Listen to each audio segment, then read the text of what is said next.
Hi friends, it's Thursday again. I hope everyone is safe after all of these crazy storms and flooding that we've had tonight.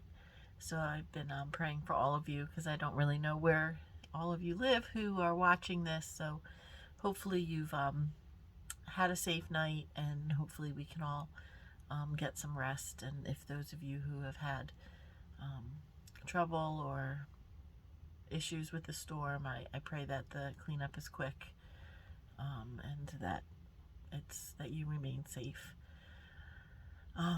So I've been doing some cleaning off of my bookshelves. I've been talking about that the last couple weeks. I haven't made a lot of progress because I get a little bit distracted.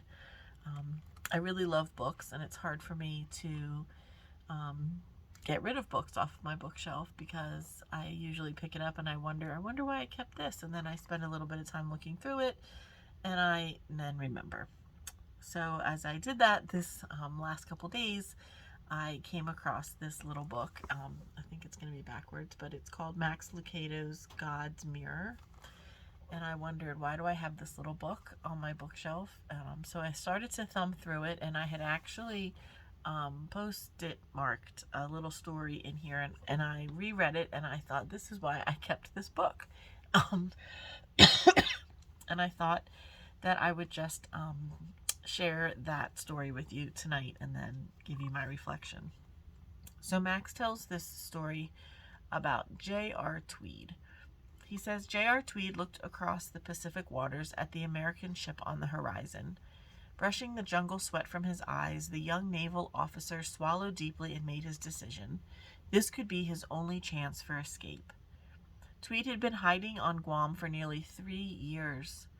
When the Japanese occupied the island in 1941, he ducked into the thick tropical brush. Survival hadn't been easy, but he preferred the swamp to a POW camp.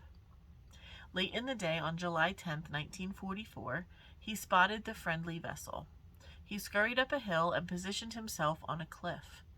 Reaching into his pack, he pulled out a small mirror. At 6:20 p.m., he began sending signals. Holding the edge of the mirror in his fingers, he tilted it back and forth, bouncing the sun rays in the direction of the boat. 3 short flashes, 3 long, 3 short again. ... dash, dash, dash, ... SOS. The signal caught the eyes of the sailor on board the USS McCall. A rescue party boarded a motorized dinghy and slipped into the cove past the coastal guns. Tweed was rescued. Max Lucado continues to reflect on the story, giving us, asking us to think about the mirror. And he actually personifies the mirror a little bit and says, isn't it a good thing that the mirror did what it was supposed to do? Because what if the mirror had resisted and said, I don't want to send that message? Or what if the mirror had not done its homework and sent the wrong message? Like, what if it had sent ABC instead of SOS? And he goes on to challenge us to think of ourselves as that mirror, and talks a little bit about how a mirror can do 2 things. So often when we think of a mirror, we think about how the mirror reflects, right? We look into the mirror to see what we need to see. We look in the mirror to check our hair, to check our clothing. We look in the mirror so that we can see what's reflected back.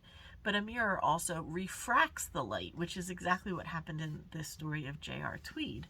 And so Max Lucado challenges us to see ourselves as mirrors, mirrors of God, and how we too can use a mirror for both of those reasons, right? We can look in the mirror and be reminded that the image that we see in the mirror is the image of God, that we are loved, that we are a child of God, that we are good, that we are enough.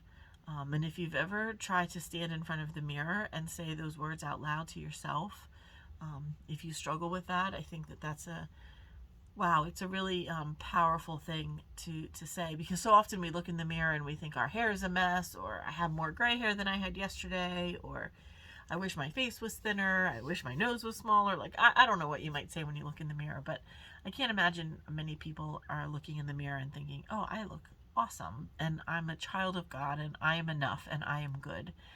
So that's one purpose of a mirror. But Max Lucado challenges us to see the mirror as a refractor as well. So not only do we see our image, we see ourselves as God sees us in the mirror, we also can use the mirror to show other people the beauty of God, right?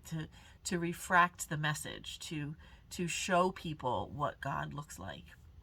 And are we the mirror that resists that? Are we the mirror that says, I don't want to give that message that God has asked me to give? Or are we the mirror that maybe hasn't done our homework, like I said before, and we don't know what to say about God? We don't know what to tell people about God.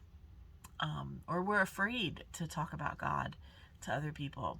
And so are we refracting the light of God? Are we giving off this light that God has already put in us? And are we then showing others and sending a good message, like this SOS message that saved J.R. Tweed's life?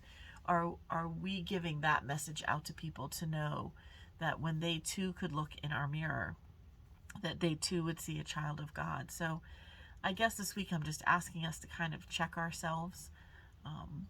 Maybe when you look in the mirror, think about not only what you see, but what maybe someone else might see as a result of your image going out into the world, that you are the mirror for God for so many people. And how are we doing that?